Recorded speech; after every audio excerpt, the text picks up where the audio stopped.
Mga igsoon, sa dili madugay mo himot sa atong pagpangupisal sa atong mga first communicant. Ang sakramento sa pagpangupisal o sa buluhaton nga gibilin sa Ginoo sa iyang simbahan.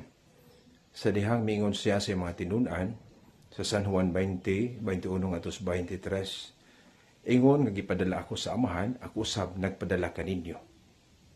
Unya gihipan niya ang mga tinunan ug miingon, dawata ninyo ang Espiritu Santo, bisan kinsang sala inyong gipasaylo kini.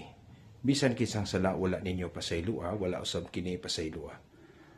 Mga igsoon, kining maong otoridad nga gihatag sa atong Ginoo, sa Ama siyang otoridad nga gihatag sa pagsangyaw, paghimo sa ubang buluhaton, apil na usab kining sakramento sa pagpasaylo sa mga sala.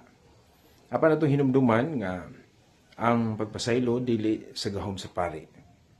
Kay ang ato may suon nga wala kasabot nining maong sakramento, maingon ilang gamiton ang Marcos 2:7 nga nganong mapasaylo man ang mga pari nga ang Dios lamang may makapasaylo sala. Tinuod ka na, no? Ang Diyos ra gyud ang makapasaylog sala. Pero ang paagi unsaon niya paghatag sa iyang pasaylo, mahimong iyang ihatag sa instrumento nga mao ang iyang mga ordained nga mga kaparian. Sama gud sa pagsangyaw, as pagtudlo, di ba? Niingon man sa Mateo 23:8-9 nga ayaw pagtawag og magtutudlo kay usara ang inyong magtutudlo nga mao si Kristo. Tinod, si Kristo ra may magtutudlo, pero nganong nahimo mang magtutudlo ang uban? Tungod kay gidiligar ni Kristo. Pero sa ilang pagtudlo, they are acting in persona Christi. So we are acting in the person of Christ. Mao nga diha sa absolution, moingon ang pari, ako nagapasaylo kanimo. No? Ako, ang pari, nagapasaylo sa penitent. Ako nagapasaylo kanimo, pero sumpay sa ngalan sa Amahan, sa Anak ug sa Espiritu Santo. So the priest is just acting in the person of Christ nga mao gyud ang mapasaylo diha sa gahom si Ginoo, iyang ipaagi sa iyang mga instrumento.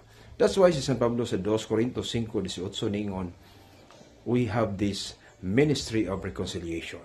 So lahi ang personal na to nga makapareconcile ta, magpanisaylo ay ta, kaysa gitawag og Ministry of Reconciliation.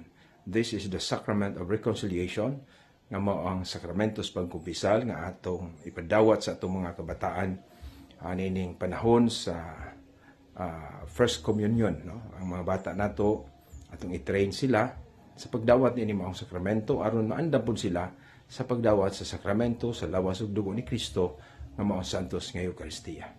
God bless.